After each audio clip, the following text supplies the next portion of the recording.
So I'd like to ask Dr. David Graham, one of our ASCO experts, to provide some additional context and some insights. Thank you, Dr. Shilsky and Dr. Garon. We have seen over the last couple of years at the ASCO annual meeting a lot of impressive data with immunotherapy. This report from Dr. Garon and his colleagues actually highlights two very important things that we need to think about. The first is that with the use of immunotherapy in appropriate patients, we have to start thinking of how we deal with our patients in different ways than we used to. In previous years, we would see a person with metastatic non-small cell lung cancer and unfortunately have to paint a pretty gloomy picture.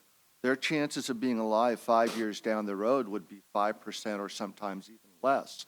Now, as we look at these data with the patients appropriately treated with pembrolizumab, 1 in 4 of them or more are going to be around 5 years from now.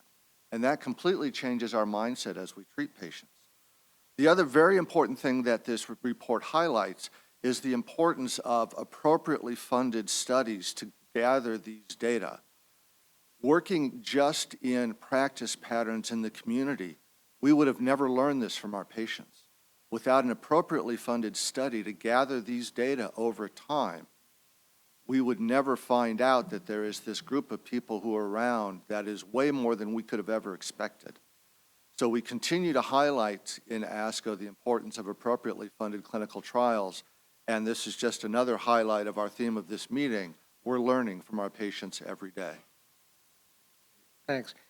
Ed, I wanted to ask you one quick follow-up question. So as I understand it, although response rates were fairly high in the patients who stayed on pembrolizumab for at least a couple of years, the majority of those responses were not complete responses, if I'm correct. So presumably then that means that these are patients who were living longer in the presence of their disease.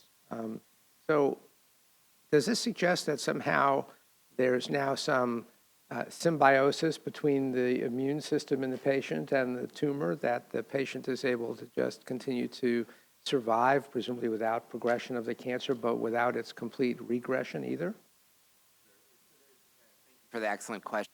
There's been a great deal of literature, particularly in the melanoma world, about the importance of complete response and that association with long-term outcomes in lung cancer. I think that the question as to what is going on in these lesions that have improved but have not completely gone away is somewhat unclear. We have, in some occasions at our own institution, we have a very active translational research effort, and we have been in situations where we have biopsied these. Sometimes we find them to be to have active cancer. Sometimes we find they do not, that there's a scar or sometimes granuloma. We have found multiple different things, and so I think it's very hard to know to what extent what we're seeing on the scans at this point is not malignant disease versus this sort of idea that you're bringing up, that somehow the immune system and the cancer have sort of fought each other and worked themselves to a draw, and that the cancer is being appropriately maintained. And I think that that's going to be an area that will be an interesting one for future research.